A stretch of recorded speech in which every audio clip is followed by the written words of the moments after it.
Le 17 septembre, à l'issue du Conseil des ministres, il a été annoncé que le roi Mohamed VI a nommé Mohamed Ben Chaboun comme nouvel ambassadeur du Royaume du Maroc à Paris. Mohamed Ben Chaboun est un grand commis de l'État, comme son prédécesseur Chakib Ben Moussa, formé dans une prestigieuse école française. Cette nomination est pour nous l'occasion de vous proposer une nouvelle lecture des relations entre le Royaume du Maroc et la République française. Ces relations ne sont pas nées d'hier. Déjà au XVIe siècle, il y a eu échange d'ambassades et la France a toujours eu un œil attentif à ce qui se passait au Maroc jusqu'en 1912 où il y a eu signature de l'accord de protectorat. Protectorat qui nous a permis, il faut le reconnaître, de construire un État moderne au Maroc. Après le protectorat, il y a eu l'indépendance et cette indépendance a connu des relations politiques tumultueuses avec la France, mais bizarrement, on peut le dire, les relations économiques et culturelles ont été épargnées et ont connu un développement notable, ceci dû probablement à l'intelligence collective des deux peuples, le français et le marocain, qui ont su faire la part des choses, séparer le politique de l'économique et du culturel. Quelle est la situation actuelle de la présence française au Maroc? La France est très présente économiquement. C'est le premier investisseur en volume, en stock d'investissement. Ce que la France met au Maroc, c'est l'équivalent de 120 milliards de dirhams. C'est le premier investisseur et de loin. En deuxième position ou en troisième position viennent en concurrence les Émirats et l'Espagne avec 50 milliards de dirhams. Un investissement important au Maroc dans plusieurs secteurs. Les banques, les assurances, le bâtiment, les différents chantiers et aussi dans l'industrie agroalimentaire et automobile. C'est des investissements conséquents et aussi une présence, il faut le reconnaître, importante en termes d'échanges commerciaux.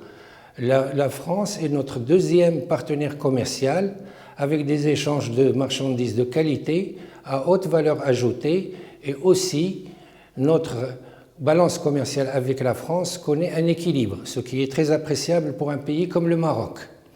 Elle vient en deuxième lieu dans le positionnement des échanges commerciaux derrière l'Espagne. Mais globalement, c'est notre investissement plus échanges commerciaux, c'est notre principal partenaire économique. La France aussi est présente à travers ses entreprises. Plus de 1000 entreprises françaises sont présentes au Maroc, dont 30 qui appartiennent au CAC 40, c'est-à-dire des entreprises très importantes. Elle est présente aussi du point de vue humain. 80 000 Français sont résidents au Maroc. Il y a plus de 4 millions de Français qui visitent le Maroc annuellement. Et il y a aussi une présence de l'Agence française de développement qui investit financièrement de manière conséquente dans notre pays, puisque nous sommes le pays qui représente pour elle le principal investissement au monde. Une présence économique et humaine notable, aussi une présence de notre diaspora en France, 1 500 000 individus qui envoient chaque année des transferts conséquents. La France occupe la première position en termes de transfert de notre diaspora, ce qui aide bien sûr la balance des paiements au Maroc. Une présence économique conséquente, mais aussi une présence culturelle. 42 000 étudiants marocains résident en France, font leurs études en France, plus que les Chinois, qui sont un peuple de 1,4 milliard d'habitants. Il y a aussi le fait que le Maroc appartient toujours à l'espace francophone. Il y a aussi la présence des missions d'enseignement françaises au Maroc qui sont appréciées et qui sont sollicitées. La recherche scientifique n'est pas en manque. Il y a la recherche scientifique au niveau de l'Institut Pasteur, il y a la recherche en sciences sociales au niveau de l'Institut Jacques Berck à Rabat, des chantiers de collaboration scientifique dans le domaine de l'environnement et dans le domaine de l'ethnologie. Bref, il y a un certain nombre de chantiers en commun qui peuvent être considérés comme une grande satisfaction pour nos deux pays. Échange économique, échange culturel. Qu'est-ce qui fait, et c'est ça la grande question, que nos relations, qui sont excellentes dans ces deux domaines, ne sont pas à la hauteur de nos aspirations en termes de vision politique et de démarche géostratégique? C'est à cette question que nous allons essayer de nous atteler en faisant une première remarque. Le Maroc a changé, la France ne souhaite pas apparemment changer vis-à-vis du Maroc. Le Maroc a changé dans la mesure où c'est un pays qui se modernise, il a une plus grande stabilité politique, il a avancé en termes de démocratie, ses ressources humaines vont être mises à niveau grâce au nouveau projet de société proposé par l'actuel gouvernement. C'est un pays qui consolide son économie, qui s'ouvre sur les autres pays, sur l'Afrique, sur le monde. C'est un pays qui met en place des infrastructures, qui améliore sa logistique, bref, qui avance et qui, en avançant, attire des entreprises, en améliorant son climat des affaires et en améliorant aussi la qualification de ses ressources humaines. Si les entreprises françaises sont présentes au Maroc, ainsi que les Espagnols et d'autres entreprises étrangères, c'est que le Maroc a une attractivité. Ces territoires sont bien outillés pour recevoir des investissements étrangers. Ces investissements étrangers sont là, ils ne sont pas pour des raisons politiques, ils sont pour des raisons strictement économiques. C'est en ce sens que le Maroc, par la voix du roi Mohamed VI, dans un discours du 20 août, a mis l'accent sur la nécessité de laisser le Maroc mieux travailler, mieux exploiter ses ressources et mieux fructifier ses potentialités. C'est un message fort à qui de droit, dans la mesure où la France ne veut pas se départir d'une vision passéiste de ses relations avec le Maroc. Cette vision passéiste qui se caractérise par un esprit de rente, un esprit de tutelle et qui, on peut le décliner, répond aux aspirations du Maroc par des méthodes qui ne sont pas à la hauteur de l'image que l'on se fait de la France.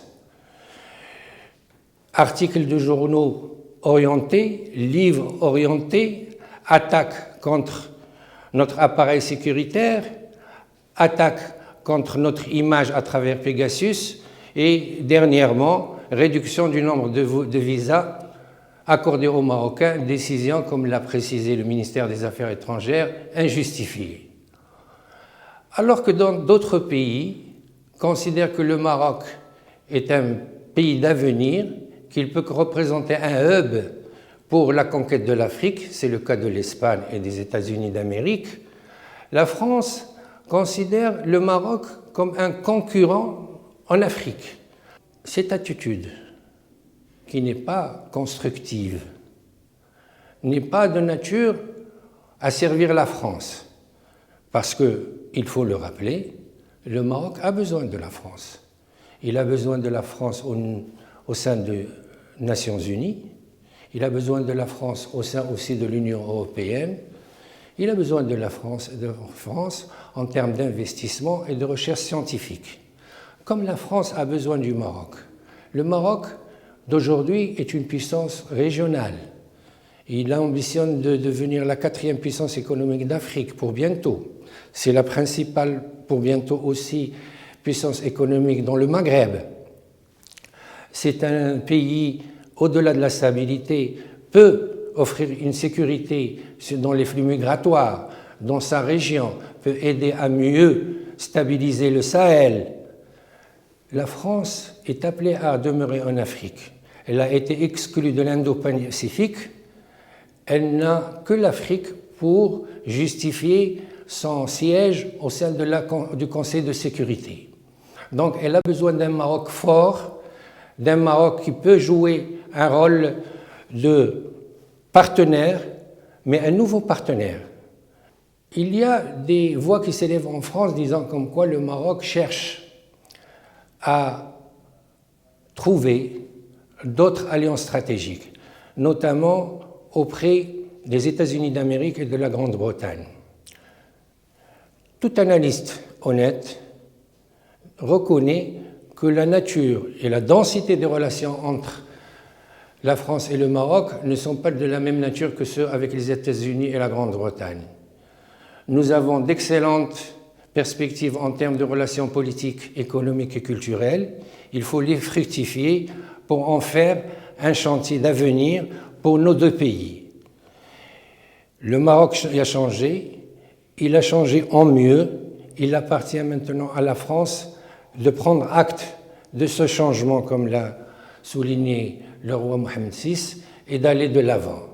Nous souhaitons tout le succès pour notre futur ambassadeur à Paris.